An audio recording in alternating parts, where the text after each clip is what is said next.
Good afternoon, everyone, and a really, really warm welcome to this session. First of all, I would like to congratulate Abu Dhabi Global Market and Abu Dhabi Finance Week for putting up such a fantastic show. So, along, could you please give them a huge round of applause, please?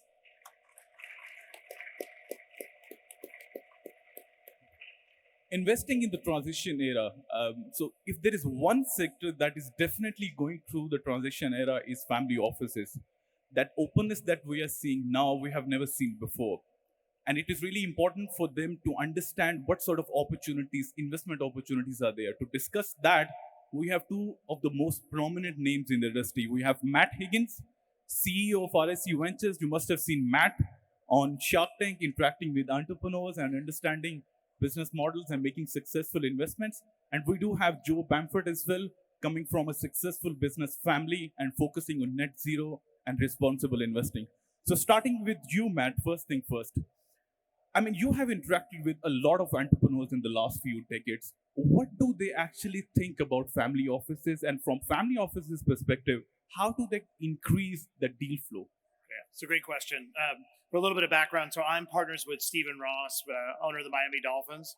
So we have a wide variety of investments in sports, entertainment, technology, hospitality. Anybody here know Banana Pudding from Magnolia Bakery? We own, yeah, exactly. We own Magnolia Bakery.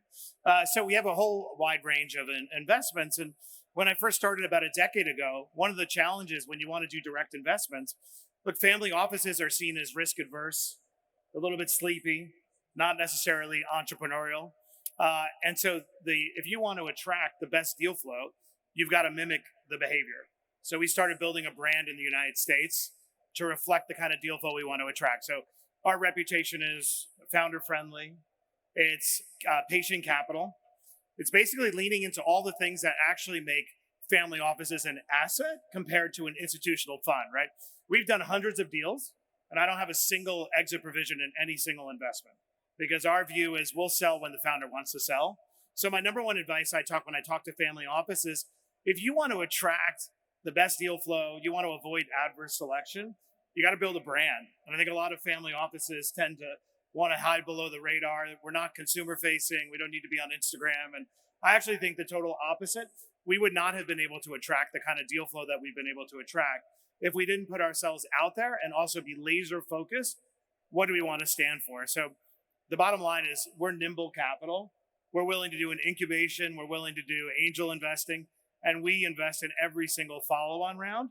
And if you're a DTC company out there today, you're not going to find an institutional investor that's going to be there for your angel check, and it's going to be there in your Series C, but a family office can be. So my overall advice is lean into that, which makes us differentiated.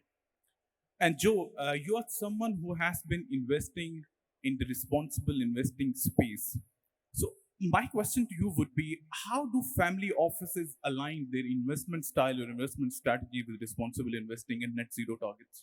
Well, look, I can tell you how we've been investing. We as a family, we're the third largest manufacturer of construction equipment in the world. And I spent most of my life in manufacturing. We've recently set up our own private equity fund to invest across the hydrogen value chain and the net zero value chain. So for us, we look at ecosystem build outs. We make buses, we make construction machinery. We also put charging stations in or hydrogen filling stations, and we also make hydrogen and deliver the whole value chain. And actually, we're profitable, which not a lot of people are really profitable in this sustainable market. So that's what we're looking at doing. We're taking people out of our own businesses and putting them across the value chain, hiring really good people to try and run these businesses and make them all work together to try and give ultimately a solution to a customer that ultimately costs the same as much as possible and take the problem away of net zero to the customer and find their solutions. And my next question would be from both of you, Matt and Joe. So when we talk about investment, I mean, investors face a lot of challenges. When we talk about from family offices perspective, what sort of challenges are they facing and how to overcome those challenges? On the entrepreneurs or from family offices perspective, investors? Yeah, I think just from what I've seen, there's a lot of desire to be in the most dynamic, deal flow, but a lot of insecurity. that you don't have enough expertise, for example, to vet artificial intelligence. And so this, I find a lack of discomfort, but a lot of desire. And my advice at the end of the day, if you want to source the best deal flow, find a dynamic special person who has access to that deal flow and give them the capital to be able to enable them to put some money to work. The best deals I've done are what seems so random. For example, we created a communications firm called Darris in the United States. 27-year-old kid, gave him a few $1,000,000 to launch the firm. But we had an idea that he was going to end up being the darling for all these DTC brands. And then we allowed him to put some money to work. No private equity or venture firm would have given this young guy money. A decade later, we have 100 investments, 15 unicorns, #1 communications firm in the country to represent these kinds of things. So I'd say get over the insecurity by finding somebody dynamic that you could give a little bit of money, let them be your expert rather than trying to incubate that expertise in-house. And Matt, how do they find? I mean, what would be your suggestion? How do you find them? Yes. That is a great question. You look really hard. Well, #1, it starts by having a brand. So many people are insecure about putting out a brand. I remember I had this debate, my partner, Stephen Ross, when we first started, he goes, we're B2B. Why do we need a brand? I said, because we want to attract the best and we want to push back on adverse selection, right? So actually it's putting yourself out there and letting the world know, hey, I'm willing to back somebody who maybe has great deal flow, but doesn't have the institutional experience to get backed by a large venture fund, and say, I'll give you $10 million to put to work. I mean, but you first have to, basically hang a shingle and say you're open for business. And Joe, your take on this? Yeah, so look, for me, ultimately, you think about where did you start from? You normally started from your own family business somewhere along the line. So enhance and look at that entrepreneurial spirit. And if you still own that family business, invest upstream and downstream of it and take people out of your own business and then ultimately consolidate upstream or downstream and then potentially sell them off. So work through and finding the right people to run your businesses. It's all about people ultimately. And how do you find people? Some arrive, some come through headhunters. It's really difficult finding the right people. Well, when you find the right person, you've got to send them, work with them and put the right team around them to deliver a vision. And that's really where, in our case, we come into it. We come in with a vision and then try and find the right people to deliver that solution. That's actually a great point, just to pick up on what you said. Everybody in here who runs a family office, that money began somewhere with some core expertise. In our case, my partner, Steven, is the largest real estate developer in the United States, right? We use that as a nucleus to begin to do direct investing. Well, some of the most amazing food brands, when they look to scale, they topple over because they make terrible real estate decisions. So the way we were able to partner with Momofuku, David Chang, and Magnolia Bakery and Milk Bar, all these other great brands, is because we said, let us help you with your real estate decisions. So I think the best way to start is within these spheres of influence that emanate from your core expertise that built up the money in the first place. And could I just maybe add, because it does bring something forward. A lot of our investors in our own hydrogen fund are family offices. So, part of the other thing is to find people who are strong where you're weak, and ultimately vice versa. We can invest with people where we're not very strong and finding the right people. In our case, we've got a lot of family offices investing in our hydrogen fund and our net zero fund because they want to have exposure and decide where they want to co-invest. Do they want to co-invest upstream, making renewable power or hydrogen, or downstream with manufactured goods? And that's actually quite a good way of doing it and sort of trying to understand how to get into these new areas. And Matt, let's talk about artificial intelligence. You have been pretty vocal about the technology. I mean, we are seeing AI literally everywhere in every landscape. How do you filter out investment opportunities within AI? Yeah, so first of all, I think AI is the greatest wealth creator of our time, stating something that probably everybody in this room agrees with. But from an investment standpoint, I think it's actually, this is one area where I'm going to contradict myself. Unless you fully commit to understanding the AI space, it's very dangerous to throw checks around unless you're doing it just to get smart. I approach AI differently. I, as a family office who's got hundreds of investments, I use our convening power to take the best tools, the most cutting edge tools, and I push that information down to our portfolio. I'm doing the work on behalf of the CEOs that they maybe don't have time to do and filtering out what works, but only from a commercial sense. And I think it's way too early to figure out which AI product is going to end up being a commodity or already is a commodity versus something that is truly novel. So my overall advice is don't chase the money, but chase the tools. And Joe, your thoughts on AI? I'm not really into AI myself. I will learn from people like him. I'm really into net zero and getting the new energy transition, just like you, picking a very, very large market of the future and trying to understand what it is and how it's going to change our lives. Net zero for me is going to change our lives in a huge way. I mean, energy is always one of the largest markets in the world. And actually, how to get that right, how to deliver a solution to customers, that's what I've been looking at for 15 years. You have to marry up supply and demand and drive a TCO and a value case to a customer to deliver zero emissions. AI probably will come into it at some point, but ultimately, it's computers, it's technology to turn around to a customer and say, here's an uptime center that you can look at your whole value chain end to end and get it to be costing the right thing and zero emission. That would be very cool, and that's what we do. I am finding across our consumer portfolio that AI has quickly been reduced to a buzzword, and I find most CEOs are actually behind the adoption curve because the word exists as a buzzword, and there isn't a place to go for the latest tools. People always say, "Where do I go to get educated?" Twitter is basically where you go. And I'll give you an example of an area where consumer CEOs are behind innovation. Meta has a product called Advantage Plus. I don't know how many people have heard Advantage Plus, but Advantage Plus enables any consumer company to basically hand over your advertising buy to Meta and say, optimize this for me. And something interesting is happening. Whereas customer acquisition costs have been broken with direct to consumer, Advantage Plus using AI is actually making consumer buys much more efficient.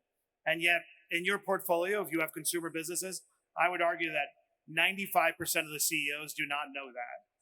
They do not realize that you could be using AI tools right now to reduce your customer acquisition costs and improve your margins.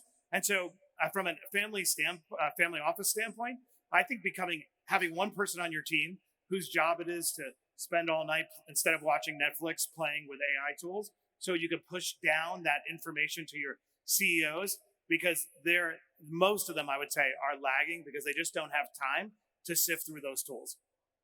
And Joe, talking about net zero, which regions are taking a lead when we talk about net zero and responsible investing?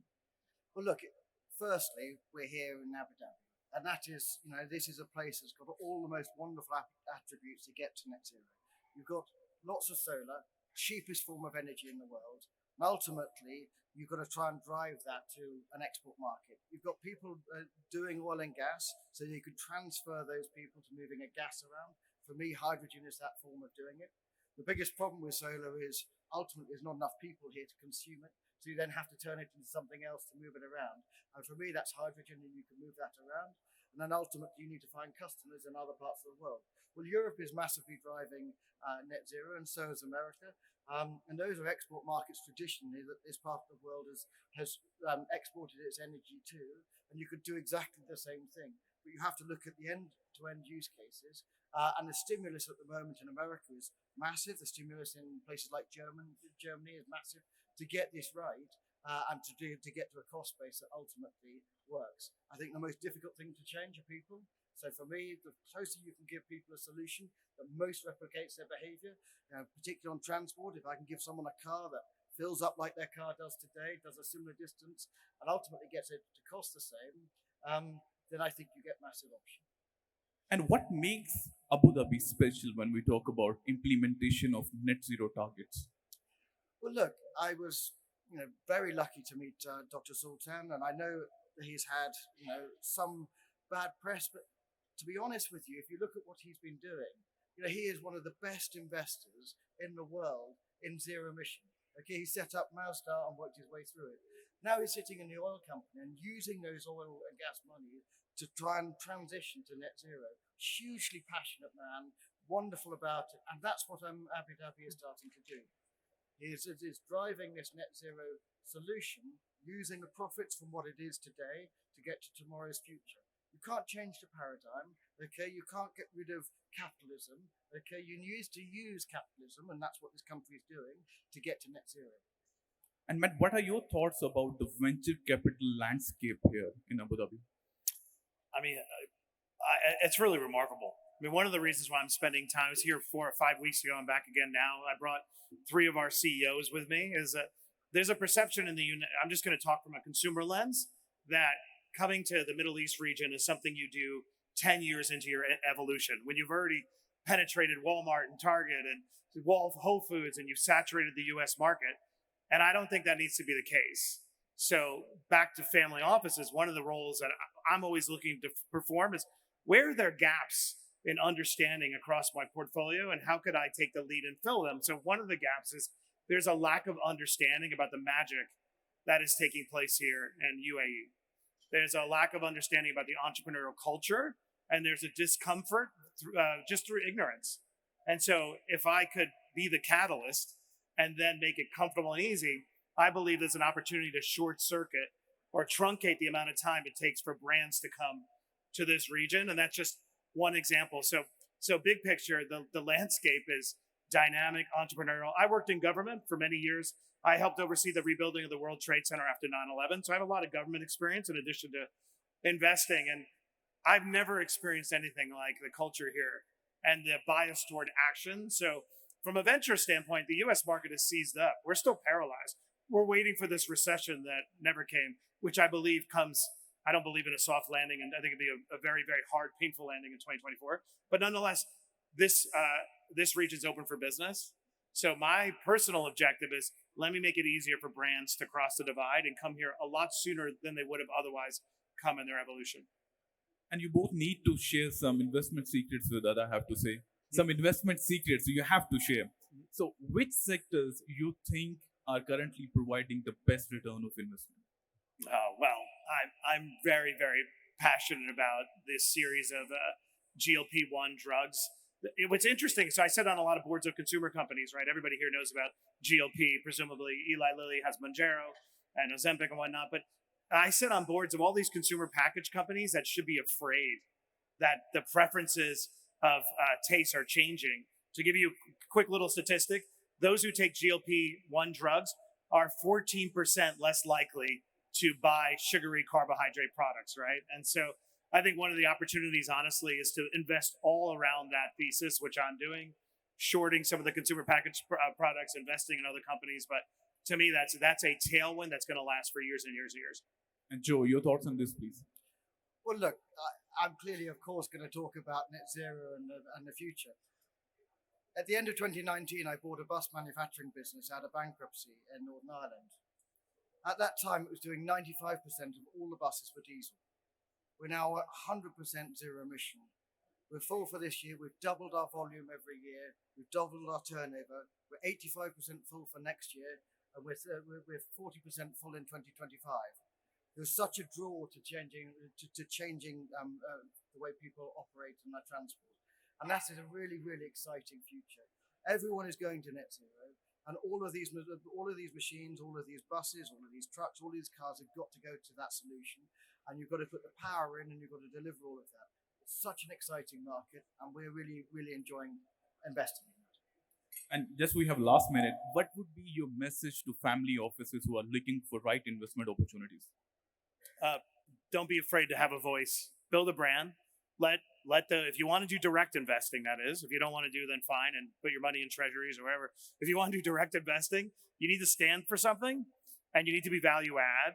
You need to be the opposite of an institutional investor, which is patient, nimble, helpful, not fearful. Don't focus on exit positions, be founder-led. I wrote a whole book about it. It's called Burn the Boat. So here's a shameless plug for my book, but talks about all the different companies that I've backed. But that's my number one investment, my advice. Don't be afraid to have a consumer-facing brand.